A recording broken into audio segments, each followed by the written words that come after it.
Hi guys, James at Rampant Lion Reviews again for you today with another beer review. For this one, we are going to head over to America once again, and we're going to return to a brewery that's featured on the channel once before. Now, the last time this brewery featured on the channel was about a year ago, and that was actually a collaboration beer they did with a Swedish brewery, Omnipollo in Stockholm, and that was very, very nice. And since I discovered this brewery through that collaboration beer, this is one that I've really wanted to try and do one of their own beers from, and I got very lucky and found one of their beers here in Hong Kong. So yeah, the one that we're going to have a look at today is a style that this brewery is very, very well known for. It's a style that I very much enjoy, and also one of my kind of favourite sub-styles actually within that particular category too. So it is supposed to be very nice, so needless to say, I'm very, very curious to see what this beer is going to have in store for us. Hopefully it's as good as I've heard, hopefully it makes for an interesting review, and hopefully you guys enjoy my take on this one as well. Certainly excited to do my first solo brewery beer review involving these guys. But yeah, for this one, we are going to go to the state of New York in the northeastern part of the US, but we're going to go out to the west of the state to Rochester in the northwest. We're going to go a bit to the south of there to a little place called Avon, and that means that we're having a look at my first solo brewery beer from Mortalis Brewing Company. So this particular beer is called Adonis. It comes in at 10% ABV, and this one is an Imperial coffee stout with some maple syrup added into it, or as they're describing it, an Imperial stout brewed with coffee and maple syrup. So as you know, if you've watched the channel for any length of time, I'm a huge fan of Imperial coffee stouts, and I credit that love to Dugis Brewery in Gothenburg, you know, the key in the Sidamo Dimtu that these guys did years ago. Coffee beans are one of the most diverse adjuncts that you can use in beer, and they just add so much depth to the flavour of Imperial stouts and things like this. But Mortalis have a very, very good reputation when it comes to Imperial stouts, so this one just really, really caught my eye for my love of coffee stouts and the fact that these guys are a brewery I've wanted to try for quite some time. So yeah, let's crack on with this one and see what this beer is going to have in store for us. So, as always with my reviews, I'll tell you a little bit about the brewery before we taste the beer. If you want to get straight to the tasting though, just fast forward. All the usual links can be found in the video description below. That's the brewery website, the link to my other reviews that I've done from or involving Mortalis Brewing Company, I should say, because this is the first solo brewery beer review, but hopefully we can add more to that as time goes on. There's all the usual social media down there. If you want to see more reviews, do please consider subscribing to the channel. The support that you give is massively appreciated, and remember, you can go into the channel homepage and search for beer using the geography tagging system. So just go in there, use the little search bar, put in your hometown, state, county, province, whatever you like. If I've reviewed beers from the area that you search for, they will pop up, and failing that, you can check out the playlist of beers from different countries. You'll find this one in the American playlist along with a number of other things. That's being added to quite regularly because we do get some really interesting American breweries making their way over here to Hong Kong. But make sure you check out the playlist of beers from other countries as well, because there are some very, very interesting beers on the channel these days. But yeah, let's crack on then and tell you a little bit about Mortalis Brewing Company once again then. So, Mortalis Brewing Company, as I've mentioned to you already, are based in a little place called Avon in New York State, which is to the south of Rochester in the northwestern part of the state. But the brewery was founded back in 2017 by a group of 5 co-owners and friends. So this is Paul Grenier, Gretchen Salber-Grenier, Dave Luckenbach, Missy Salber-Luckenbach, so 2 husband and wife teams in here, and then there's also Jason Kiefer, who is Paul's childhood friend. But Paul and Dave met through their wives and shared an interest in beer, and so they began to homebrew together, which they did for about 10 years prior to starting the brewery, and so they are the ones who established the brewing team. But Melissa is the brewery accounts specialist, and Gretchen is the operations officer, while Jason is the chief financial officer and also the legal counsel for the company as well. So as you can see, between these 5 people, they had a quite prolific, no, what's the word I'm looking for, a quite impressive array of skills. But they participated in a competition called Brewing Livingston Business Plan, and this was started by the Livingston County Economic Development Office, and it secured them some state funds. But they also received some funding from a Kickstarter campaign that amounted to about $31,000, and so they started out with a small 5-barrel brewing system and a 1-barrel pilot kit as well for doing experimental batches. But the brewery opened its doors in August of 2018, and they soon added Josh Bauerlein to the brewing team, who had many years of home brewing experience. And over the course of 2019, they produced around 1,000 barrels, which is about American barrels, that's about 160,000 litres. And over the last few years, they've been travelling to different beer festivals, and they've built up a very strong reputation for their sour beers and also for their Imperial stouts. And they very recently added Joey Lonig to the brewing team as well, and they've been continuing to expand the brewery infrastructure and just get their beers out there that little bit more. But as of April 2024, when I'm filming this review for you, these guys have produced 610 different kinds of beer according to Untappd, and like I sort of mentioned a minute ago, these guys are best known for their Imperial stouts and also their kind of big fruity juicy sour beers. So I think we'll need to make the next review from Mortalis one of those sour beers. But yeah, that is everything I can really tell you about Mortalis Brewing Company for the moment. If you want to learn more about these guys, you can check out the brewery website, you can follow them on Facebook and Instagram to keep up to date with all the latest goings on, and you can check out the Rate Beer, Untappd and Beer Advocate pages to learn a wee bit more about all the different beers that these guys have done. But yeah, let's go on and have a little look at the beer itself. So as you can see, the artwork on this one is like a star, you know, a constellation diagram of Adonis. And for those of you that don't know, Adonis was one of the Greek gods. So he was the god of, I looked this up just before the video, what was it? Rebirth,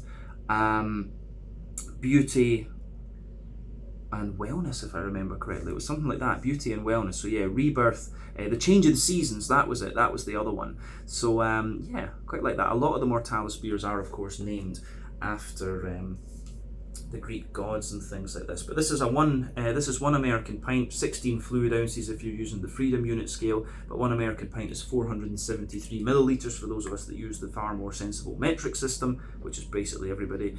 But yeah, plain silver top on the can there. This is another beer that I picked up at the wonderful Gur Beer in the One Mall in Tsim Sha Tsui here in Hong Kong. Do check them out, they get a really good selection of crazy American stuff, so I love going in there and just seeing what they have.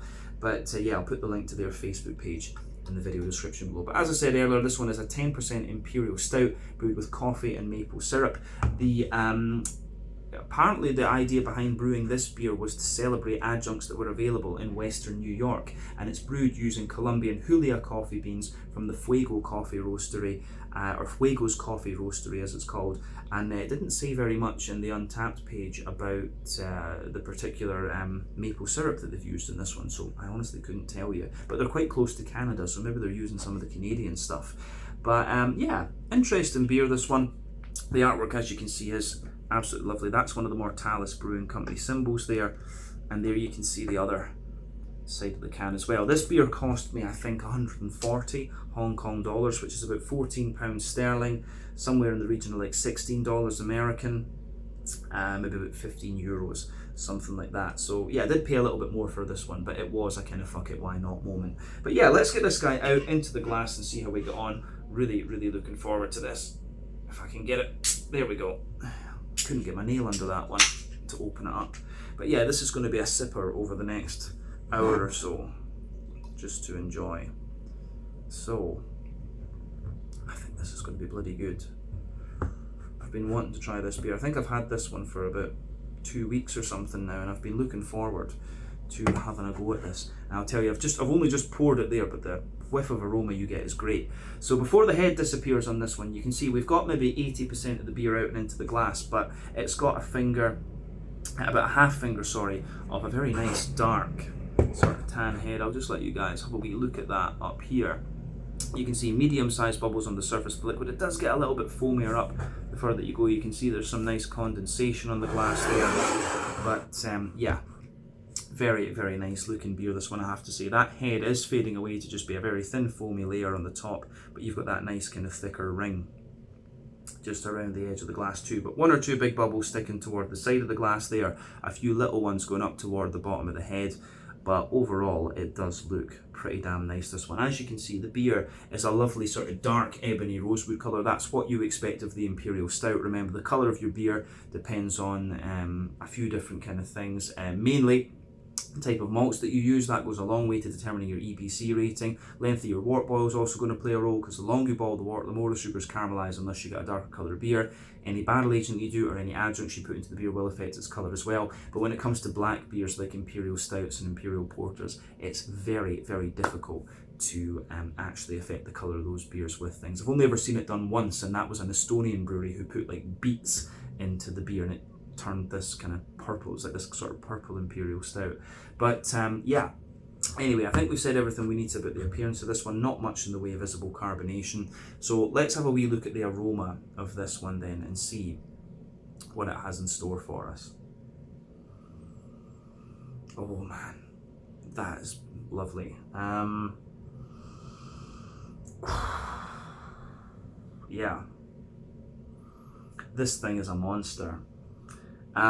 It smells beautiful. Now, as I've said on the channel many a time before, I'm not the greatest fan of pastry stouts and things like this. I like, Imperial coffee stouts, the old school RIS, Russian Imperial Stout, and I like a milk stout as well. You don't get many of the milk stouts in Europe. That's more of an American thing.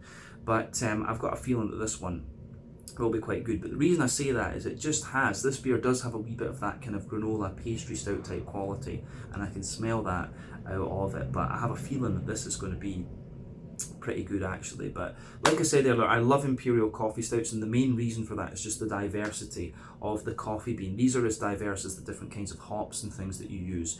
So with coffee beans, you've got the different varieties of bean in the first instance, but then these beans can be grown in different parts of the world. So you've got different soil profiles, different water profiles, and so on. But a big thing with coffee apparently is to do with the mazel, the meters above sea level at which it's grown, because the higher the altitude, apparently the more likely you are to get these big fruity aromatic sort of flavours out of the coffee as well. But yeah, then you've got all the different kind of roasts and things, roast treatments and stuff that you can do to it as well. So coffee beans are one of the adjuncts that you can play with the most when it comes to coffee and beer, of course, as well. But yeah, let's have a look at this aroma and just break it down for you, because I think that's always half the experience with craft beer. And like I say, these guys are very, very well known for this particular style, and I love this sub-style myself. So yeah, yeah. So the backbone of this beer, of course, you have this sort of like rye bready, bread crusty character to it. There's a little bit of woodiness in there as well. You can smell a little bit of cracker, but above that, you're getting a whole mix of different things. Now, the beer, the more that I smell of it, it does have a little bit of this kind of like cakey pastry sort of character to it. And like I said before, when it comes to Imperial pastry stouts, for me, the thing that I don't like about these is if they're too heavy on the kind of granola note, or if they're they have that sort of marzipan-y character to them. Those are the two things that kind of put me off that particular style. But pastry stouts can be a hit or a miss for me, we'll say that right away. But a straight up RIS with coffee beans and stuff in it, I love that. So yeah, this beer smells as if it's going to be a little bit sweeter, but it does contain the maple syrup as well, which we have to keep in mind. But like I say, above the kind of rye bready bread crust, you do get a little bit of like a sweet kind of brown bready, brandy soaked sponge cake type thing. There is a bit of like straight up rye bread, so you get the rye bread crust, some cracker, some wood, then yeah, bit of like rye bread, but then you have this kind of sponge cakey type note for sure, and it's got a little bit of an almost like peanut butter, nutty kind of thing to it. And yeah, you can certainly smell the big sort of oily sweet brown sugars out of this one, which you would expect when it's maple syrup that's in here.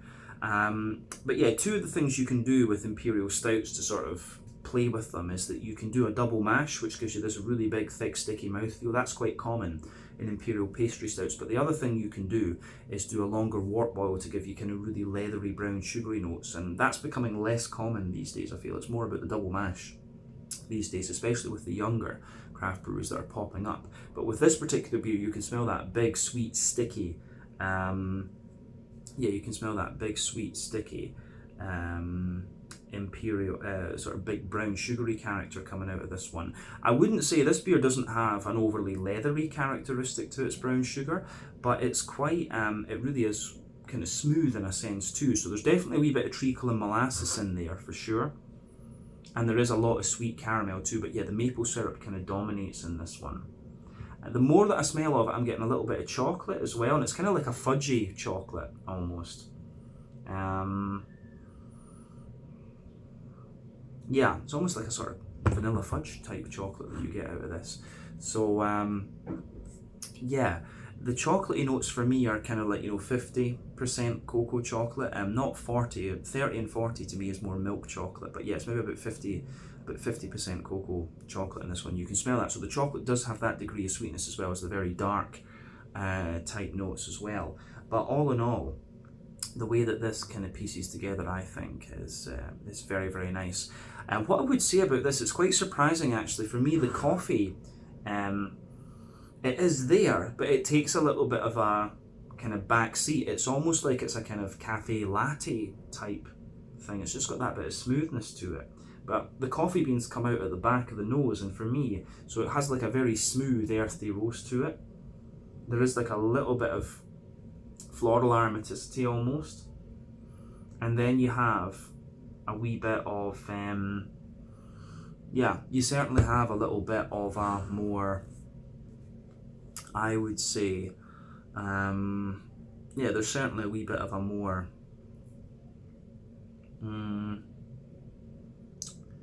there's a little touch of like a red, a black curranty type note on that side of things as well. So the fruity character of the coffees, I think we'll get more of it. I can tell it's going to be fruity in the flavour, but not in the aroma so much. I think that's fair to say. But yeah, I think on that note, we've said everything we really need to about the malty character in this one. But yeah, the maple syrup kind of dominates this. I think the coffee takes a bit of a back seat, but I think we're going to get more of the coffee in the flavour of the beer. So yeah, green component of this one then. The green component of this beer, you have to remember that Imperial Stouts are not the most hop forward of beer styles, but obviously you could age this beer for a good while if you really wanted to, and the hoppy character would drop out. But for me, there's a little bit of earthiness, a little bit of herbal character, some nice grassiness, a little touch of floral note, but as I say, the hops really take a bit of a back seat to everything else that's going on with the malty base and the adjuncts and so on. So yeah, that's worth bearing in mind with this particular beer. And if you sugar it up, you do get a little bit more of the hoppy character, that's for sure. As I say, it does smell really, really nice. Yeah, the fruity side of things is kind of what you'd expect from this one as well. It's actually got a good little bit of sharpness in there, so I get some really nice kind of, I get some big juicy raisins out of this one, big plummy notes, prunes, and there's a bit of date and sultana as well. So yeah, plums, dates, do I get dates? Let me see. Yeah, raisin, plum. There is a bit of prune and date. There is a wee bit of that drier character. Lots of big figgy notes. And then, yeah, a little bit of like a blackberry as well. You do get some nice sharp, boozy fruits out of this one. I don't know if I'd go as far as saying cherry actually, but yeah, there are a few interesting things going on in this particular beer. So yeah, aroma wise, this is very, very nice. Yeah, quite in terms of the adjuncts, the maple syrup comes out a wee bit more, but the coffee bean is just sitting in there as well. So as I always say, take a bit of time to enjoy the aroma of the beer before you get stuck into it. But I think it's about time that that we get stuck into this one and see what it's all about. So yeah, I think that's good. So this one is the Adonis. I had a bit of a brain fart there, forgot the name. This is the Adonis, a 10% Imperial Stout with maple syrup and coffee in it from Mortalis Brewing Co, Avon, near Rochester in Western New York State over in America. Let's get stuck in. Slàinte, skål, cheers.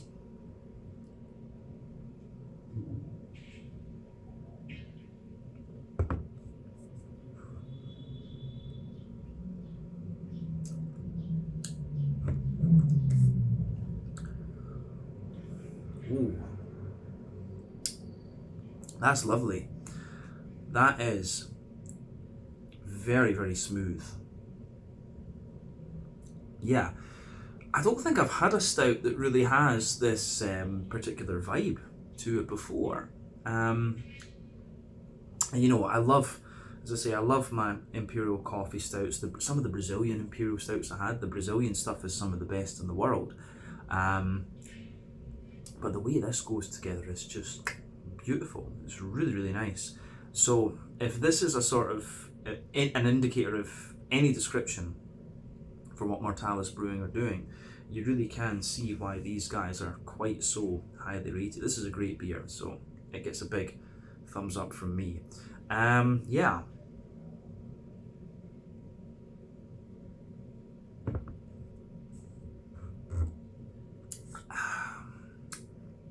This one for me is almost like a mix. It has like the sort of mouthfeel of an Imperial milk stout. It does have a bit of the smoothness of the Imperial pastry stout, but yeah, it does give you what you want it does give you a wee bit of the RIS type quality, this one. It's not got that granola-y, marzipan-y type, those granola marzipan-y flavours that some Imperial pastry stouts give me that I just really don't like. But this one actually has a nice balance to it. It comes across as being a very nicely balanced beer, and it's quite highly rated too. So yeah, this is very, very nicely done. It's not overly prominent in any particular aspect of its flavour, but it's one of these ones where everything just kind of blends together quite nicely, and it's enjoyable. My friend's coming round in a little while, so I'm going to share the rest of the beer. But this is one that if you get a can of this, you definitely want to share it. It'll be hard to drink this yourself, but it really is very, very nice. Yeah, so on let's just break this beer down then and describe it for you a bit more in depth. We'll start in the middle third of your palate then. So the backbone of the beer, you've got a lovely little bit of that kind of fresh rye bready bread crust coming out of this one.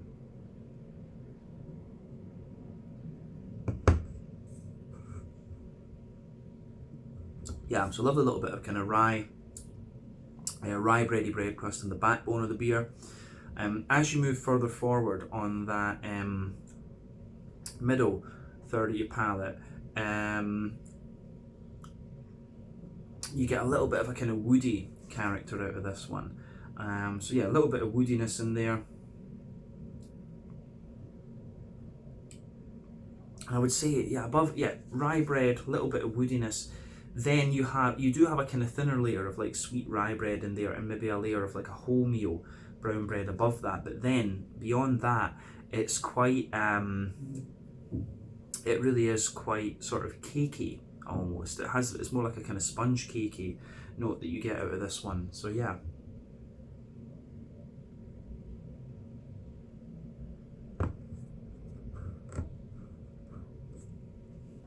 So yeah, the sponge cakey note that comes out of this is quite nice actually. As I say, this is one of the the more that I drink of it, it gives me more of a kind of pastry stout type vibe, but I think it's one of the more nicely done ones. So the sort of sponge cakey layer that you get in this one, it's kind of like, it feels like it's got a bit of kind of sweeter brown sugar through it. It has got a little bit of like an almost hazelnutty, yeah, I think hazelnut is the one that comes to mind first rather than pecans or almonds or something like that. So yeah, you've got this kind of sort of brown sugary character through the sponge cake, and yeah, a wee bit of a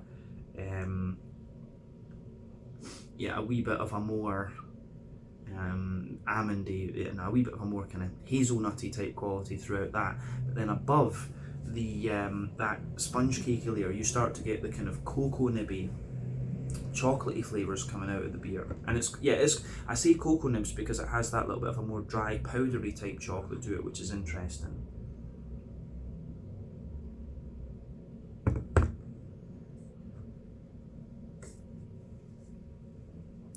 So yeah, more of a,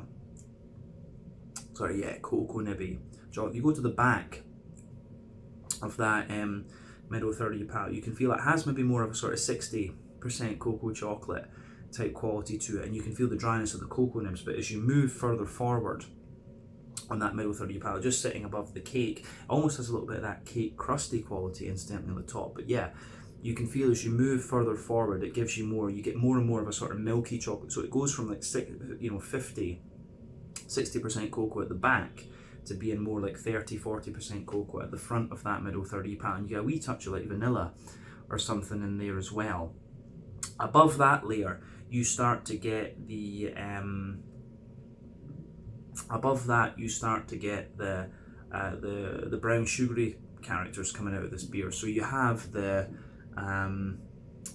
maple syrup in the base, so you can feel that big oily maple syrup, and it's actually a bit of a drier maple syrup as well, which I think is quite interesting. But I'm guessing, I said earlier that I thought there might be Canadian maple syrup in this, but you know, they're talking about Western New York adjuncts, so it probably will be American maple syrup. But the maple syrup in this one strikes me as being a little bit drier. Then within the maple syrup layer, you've got this big circle in the middle of your palate, which is obviously the alcohol coming out of the beer, and I can feel this one hitting me already. It's a bit crazy. But yeah, you can feel a layer of like a kind of more leathery brown sugary note in there, and usually in Imperial Stouts that's an indicator of a slightly longer wort bottle. But yeah, you have this kind of more leathery brown sugary layer in there. Then in the dead scent, beyond that, yeah, like kind of sweeter oily caramel, but the very dead centre of your palate is a more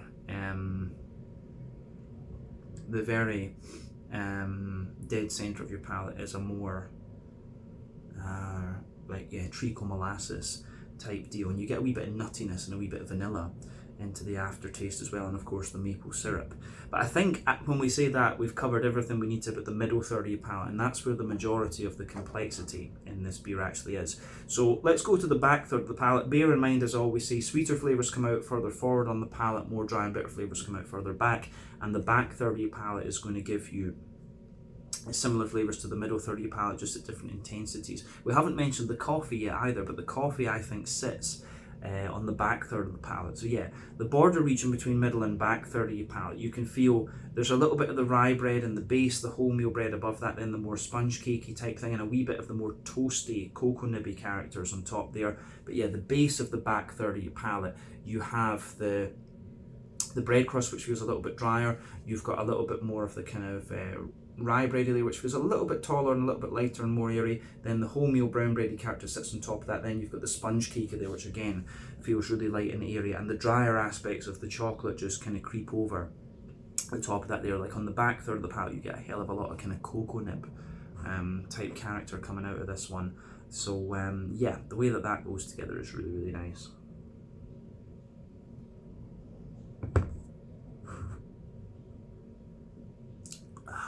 Yeah, the way all of that pieces together, I think, is really nice. But yeah, the coffee, it's interesting because I think the coffee definitely comes out in on the back third of your palate, but it takes a wee bit of time. It shows itself in the aftertaste. So the roast on the coffee bean kind of sits on top of that, the back third of your palate, I would say. And for me, it's actually got a little bit more of a kind of aggressive roast to it than I thought it would. From the, yeah, it's got a bit more of an aggressive roast to it than I thought it would from the aroma. So yeah, a little bit more earthiness coming out of it, a little bit more roastiness. You do have an element of aromaticity to it, but not overly much. And it does have like a little touch of red fruity character. But again, nowhere near as much as I thought it was going to from the aroma. It is more about the earthiness, the floral character and the roast. But yeah, that sits on top of everything else. But then on top of that, you have the yeasty character on the back third of your palate. And the yeast for me, I would say,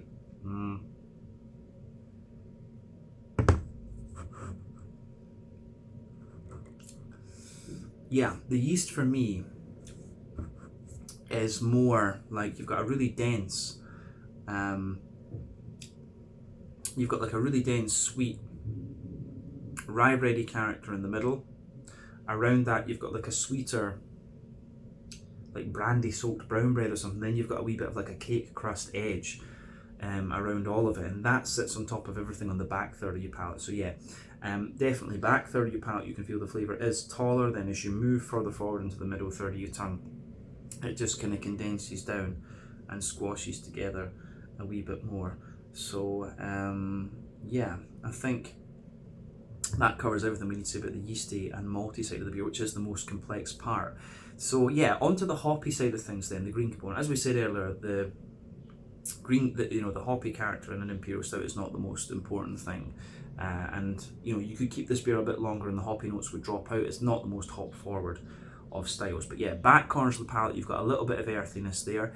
As you move further forward, there's a little touch of like herbal character, and as you push toward the front corners of your palate, it's a wee bit more of a kind of floral aromatic sort of thing. But yeah, round the front curve of your tongue, it's a wee bit lighter and more grassy. And yeah, it hasn't even got a bit of zestiness to it. It's actually very, very smooth, to be honest. But yeah, let's have a little look at that front third of your palate then, and the fruity side of the beer. So for me, the border region between front third and middle third of your palate, you get a nice kind of bready build up in there. So you've got the rye bread in the base, the brown bread, then a wee bit of the more cakey sort of thing. The base of that front third of your palate is a little bit more kind of, yeah, you've got the rye bread, the rye bread and the bread crust, and then the cakey sort of thing, and you get a wee bit of the almost like dry cocoa nibby character sitting on top of that. Then it's that nice oily bubble where the juicy fruity esters roll their way out of the beer. But this one, it's not too fruit forward, this beer, in all honesty, which is quite interesting.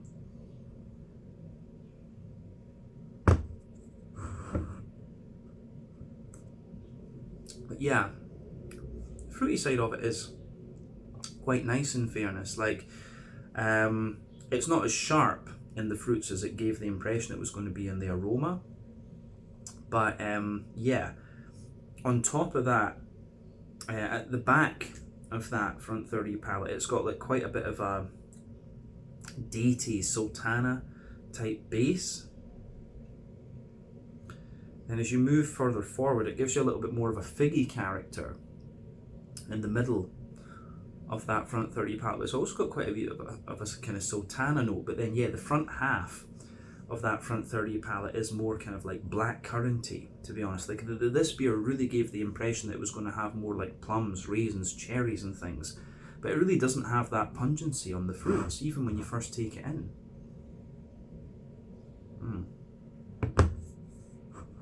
Like, there is a little bit of intensity with like a juicy plum or something, but nah, I'd be more inclined to say like dates, sultanas, even dry pear, little bit of fig and a little bit of black currant, as I say. But yeah, the fruity character on this one is quite different to what you'd pick up in the aroma. But yeah, I mean, all in all, this is a really, really nice beer for me. I really like this one.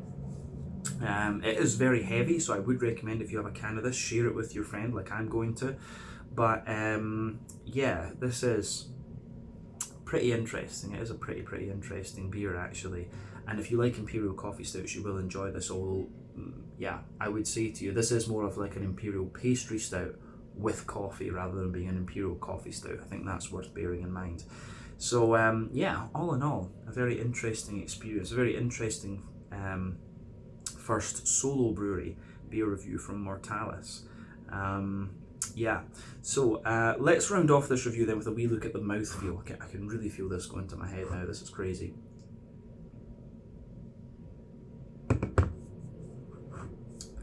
So yeah, for me, the mouthfeel, this one, I'd say kind of middle of the road, full bodied. Carbonation is very, very smooth. It's got a lovely sort of more oily mouthfeel to it, this one. The malt base, as we said, has a bit of dryness underneath, smoothness in the middle. That smoothness does actually get quite sweet, and I am getting a wee bit of that marzipan-y flavour into the aftertaste that I'm not the biggest fan of, I have to say that. But then yeah, you get the big sweetness, the big oily brown sugary sweetness from the, you get that big oily brown sugary sweetness from the maple syrup in this one later, but you also get some of the dryness and roastiness of the coffee as well. Not too much in the way of IBU to this one. I'd say it's like, 15, 20 IBUs at the absolute most, but you do have a wee bit of dryness and roastiness out of this one. Like, you do get a wee bit of an almost black malty character out of the beer the further into the aftertaste you go, and that contributes to the dryness.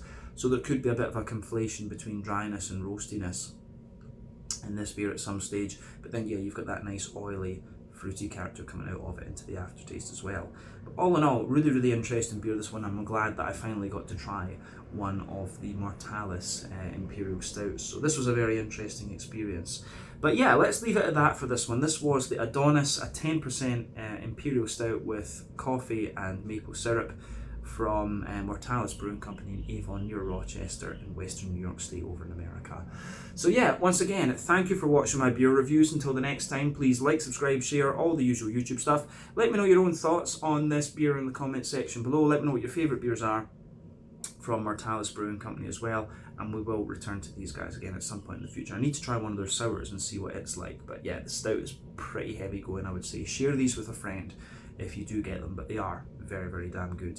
So yeah, till the next time, slán you, skål, cheers, and I'll see you guys in the next review. Ciao just now.